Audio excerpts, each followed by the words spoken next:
حضرات محترم، میرے بھائی بہنوں اور بیٹیوں، میں سیرت طیبہ کو بیان کر رہا ہوں۔ خدا کرے کہ ہم بھی اس سے سبق لیں، خدا کرے کہ ہم بھی ان سنتوں پر عمل کریں۔ آج حضرت جابر رضی اللہ تعالیٰ عنہ کی روایت سناتا ہوں کہ حضور اقدس صلی اللہ علیہ وسلم نے کبھی کسی شخص سے کوئی چیز مانگنے پر انکار نہیں فرمایا۔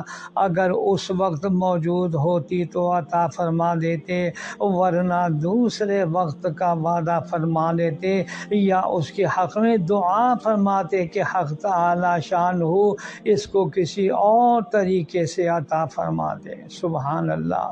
بہر نوع جس طرح بھی ممکن ہے، آپ صلی اللہ علیہ وسلم طرح طرح کی صورتوں میں خیرات و عطیات تقسیم فرمایا کرتے تھے، باوجود اس کے کہ حضور صلی اللہ علیہ وسلم کی خود اپنی زندگانی فقیرانہ طور پر بسر ہوتی تھی۔ ایک دو مہینے گزر جاتے کہ حضور صلی اللہ علیہ وسلم کے کاشانہ میں چولہا تک نہ جلتا، اور بسا اوقات شدت بھوک سے اپنے پیٹ پر شکم اتھر پر پتھر باندھ لیا کرتے تھے۔